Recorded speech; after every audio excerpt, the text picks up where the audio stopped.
Yeah. It seems whenever I open my mouth, yeah, maybe I should just keep my mouth shut. Maybe I should just keep my mouth shut. I said Chelsea, the hierarchy weren't trying to make Chelsea great again. And what do I wake up to?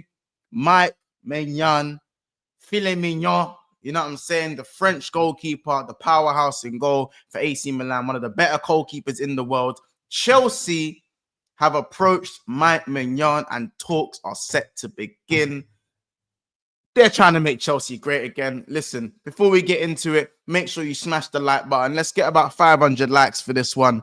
And if you haven't subscribed to the channel, let's subscribe already. Thank you so much for getting me to 18K. We've just hit 18,100. So let's try and get to 18,200 in the near future as well, within the coming days. But listen, let's... I keep doing this, man. They keep doing this. Let's talk about it, man. Mike Maignan to Chelsea. Let's talk about it. Listen. Fab Bomb earlier today. Let's just read it, man. Exclusive. Chelsea approach AC Milan to sign Mike Maignan as a new goalkeeper. Mike has still not signed a new contract at the club, and Chelsea are now aware of the situation. He's always been high on Chelsea's list, with clubs in talks, decision up to Milan. So it's not exactly up to them, but, you know, it's still a thing. And, of course, further down as well, and there's some Simone Inzaghi news there, Keller news there as well. More on the Mike Maignan and Chelsea exclusive story. Understand contacts have started also with Enzo Maresca, appreciating the French goalkeeper as an ideal option for his tactical approach. Chelsea are on it, and the manager has approved Maignan as a key target. Now let's talk about something quickly, innit? Let's talk about something quickly. Yeah.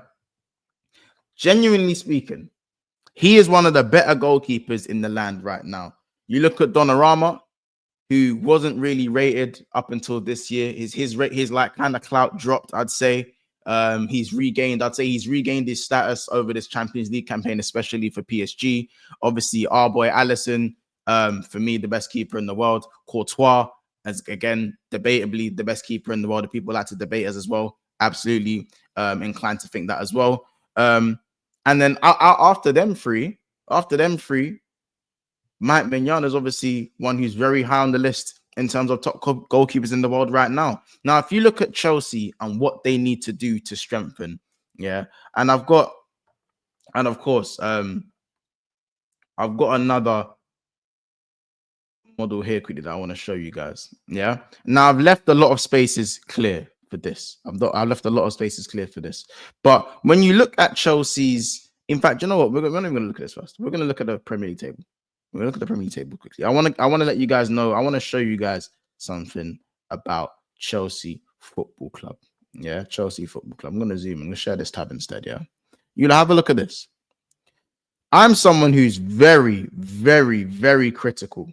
I'm very critical on Chelsea's defense. I don't rate their backline very much. I think there's too many gaps and stuff. But statistically, Chelsea conceded the third least goals all season.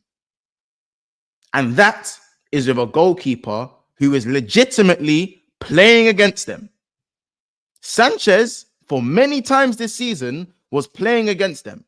Now, you look at how many points Sanchez has probably lost them, even though we saved them some points as well. I'm not going to act like he's done nothing for Chelsea Football Club.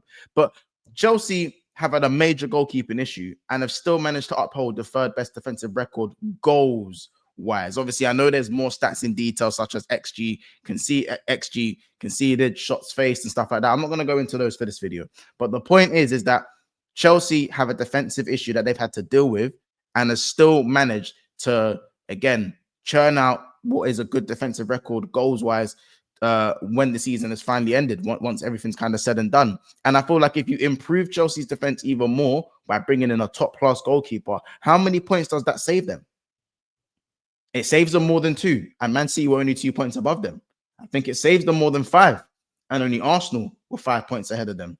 Now, of course, yes, I feel like some teams are on holiday, and that might skewer the how the table looks at the end of the season. But the bottom line is, we're talking about Chelsea Football Club here, and there are a lot of games where they just needlessly drop points due to goalkeeping and silly errors. And again, if you look at their back line now, and I've not included their centre backs on purpose here, so that's the wrong one. I've not included their centre backs here for this one, but Cucurella, one of the better left backs in the league. Some would say the best. Reece James, if they can keep him fit, one of the best left backs in the league, no doubt. No, there's no debate there. So you have three mainstays in the back line with what didn't look like that a season ago. You had Gusto there, who again is being told to do, can't invert, has to be a touchline kind of right back who isn't being played that way. Gusto isn't really good enough in the system. I feel like Maresca wants to play right now. And obviously, Cucurella was still kind of adapting at the time as well. Some good, some bad. But at that time, Chelsea's back line wasn't looking great because, you know, Chalobah's coming this season. They have Badia Shield, or some will call him Booty Shield. You know what I'm saying? Levi Colwill, who a lot of Chelsea fans still are very unsure about. There's a lot huge question marks over his head as well. And you know, Chelsea, and obviously Fofana, who's again injury prone, long-term injuries, not good for the long term, and you need consistency in your back line. So when you're looking at these things, that's why I've left out the centre back partnership, because it's going to be very interested to see what is going on with Chelsea's centre back partnership. But if you look at a back five where you had Sanchez, Gusto / James, the two centre backs, whether that's Badia Shaw, whether it was Desarcy at one point as well, you know, Colwill and Fofana, or, you know, and so forth, and then Cucurella, you had 4 out of the 5 of their back line with big question marks over their head. Suddenly next season, if Chelsea managed to sign Mike Maignan and then they keep James fit and Cucurella, that is 3 out of the 5 of their back line sorted. Like, and when I say sorted, I'm talking about mainstay for the long term. Now, yes, Reece James is a fitness thing, but having 3 out of 5 of your backline work is very advantageous for the team. I've left some of the other spots to be desired. Obviously, I know Lavia and Enzo will probably be in these 2 spots here. We can put Enzo here, to be fair, because Enzo's had a good season. So we're going to put Enzo here as well. And we're going to put Lavia there if he can stay fit. Massive question marks over his fitness there. These ads keep popping up. It's crazy. But look at this. I'm going to move those in a bit because I feel like it's quite like a tight-knit midfield there. If you look at that now, obviously these 2 positions are left to be desired. I know the lap's been signed, but they're looking at Ekatike as well. And obviously the left wing position is up for grabs. But Chelsea are slowly building something. And I feel like the main issue of their season, one of the main issues, was their goalkeeper. And genuinely speaking, that tactically breeds a lot of confidence. When you have a good goalkeeper, I don't think some people understand how good and how comfortable that makes the back line feel in terms of playing out, going long, shot stopping, you know, handling, positioning, coming to collect corners and stuff like that. Now, listen, Mike Maignan obviously is very injury prone at times. And I think the question mark over his head is particularly going to be, can he stay fit? And that's why you're probably going to need a decent number 2. And, well, I mean, I guess when it comes to a number 2 goalkeeper, I don't know what Chelsea are going to do with Petrovic, I believe his name is. Is it Petrovic? You know what they're going to do with Petrovic? Are they going to? I don't know what's going to go on with him, but I believe Chelsea will have a decent number 2. I know Strasbourg, he's done all right with them as well. And I feel like this is a big if. This is a very big if, guys. Yeah, if Maignan does, you know, have his injuries and it doesn't really work the same way in terms of keeping him fit, I don't think Jorgensen's a bad number 2 either. And look, Alisson is injury prone at times, and Keller has stepped in many a times for Liverpool. But Keller, for me, is one of the best number 2s and someone who's good enough to play for a team as a goalkeeper, you know, a good enough team and be their number 1. Sorry, and I feel like that's why Keller's obviously eventually gone to Brentford, because he's more than good enough to do that. But listen, end of the day, Keller's gone to Brentford. Sorry, that's why I think he's good enough to do that. But I feel like this is a major move for Chelsea. This is something that rival fans need to look out for, because what we didn't want was Chelsea getting a good goalkeeper. What we used to thrive off is the fact that Chelsea have a crap goalkeeper, or the goalkeeper is always prone to bozo moments, whether that's been Jorgensen or Sanchez. You know, give them a good goalkeeper, and that will boost their defenses even more. And this is something that they've been needing to work on for a little bit now in terms of shoring up that defense. And this is the first puzzle towards that. He is statistically better in every way. Chelsea haven't really, for me, have had a good goalkeeper since Courtois. Kepa has had his moments, but ultimately overpriced and overstated, and ultimately seems to be more of a failure for Chelsea than the latter. And I feel like, than the prior, sorry, and I feel like there's nothing, you can't go wrong with this. You cannot go wrong with this signing. And I just, generally speaking, Chelsea, I'm reading it again now. It's saying Chelsea are on it and the manager has approved as a key target. If Milan let him go, boy, Milan are going to be in a bit of trouble, but Chelsea are going to be up, man. Let me know in the comments how good of a signing you think this is. I think this is a 9 out of 10 signing. I don't give 9s very often. This is a 9. This is, for me, this is a 9 out of 10 signing if Chelsea make this happen. And it's literally, and they come as soon as I was talking to people about, I feel like Liam Delap's a good signing in itself, especially for the price. But realistically, Chelsea are looking for another striker because Liam Delap shouldn't really be the be-all and end-all of Chelsea's striking matters. Chelsea are looking for maybe more ready-made now as opposed to youngsters that have potential. And this is, for the goalkeeper, this is a ready now starting goalkeeper, pure upgrade, ready to go with years to come in his career as well. I don't know how old Mike is. How old is he? Hold on, let me double check how old. How old is Mike Maignan? How old is he?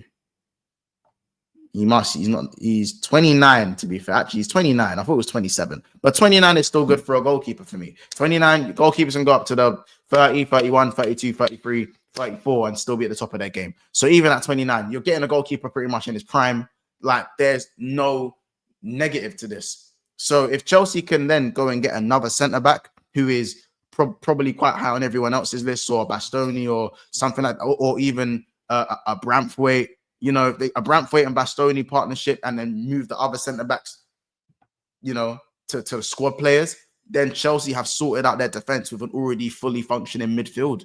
Then, it's kind of left to the attack and what they can do with that. So what Chelsea are building, it looks to be on the positive for them. And that Champions League football is definitely going to help them as well. And I can't hate on this signing, man.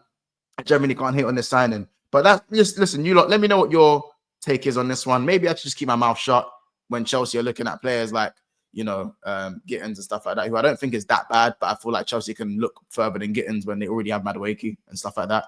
Obviously Sancho out the door now. They're probably going to go and get another winger. Mudryk, everything's going on with that. So they're going to be in the market for another winger.